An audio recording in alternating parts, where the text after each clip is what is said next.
love John Dewey's definition. Religion is a series of creeds and statements that nobody understands or cares about. Religious is an attitude toward life, which has to do with spiritual discovery.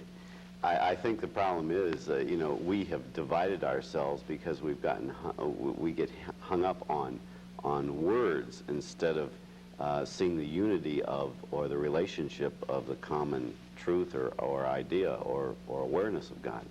The source of information that has either tapped into me or I've tapped in, depending on how you want to look at it, talks about this higher relationship. So it's kind of a universal approach to God, as opposed to, well, I'm a Catholic, you're this, you know. And I think it seems to show to me that maybe man, or we as individuals, shouldn't put so much emphasis on words, but place more emphasis on what are we really talking about.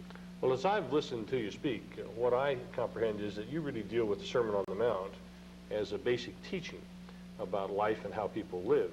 And it doesn't have to do with creeds and dogmas and interpretations. It has to do with the message of the Sermon on the Mount as a universal message.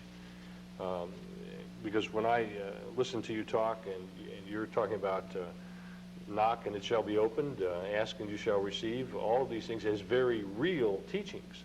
Does that frighten people sometimes when you say the Sermon on the Mount is real? We can't play let's pretend?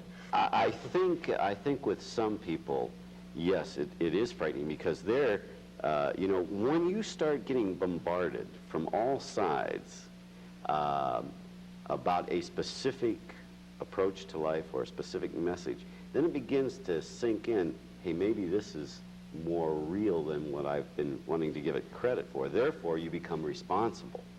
You know, if we can always walk around religious concepts or spiritual concepts with a little bit of doubt, then we have an exit. You know, we have an excuse. But when the truth starts coming at you from more than one avenue, then the inner self begins to say, hey, is this real, or have I been fooling myself?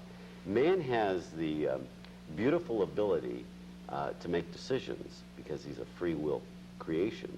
So we can avoid the truth as long as we want to, but the avoidance of the truth doesn't eliminate it.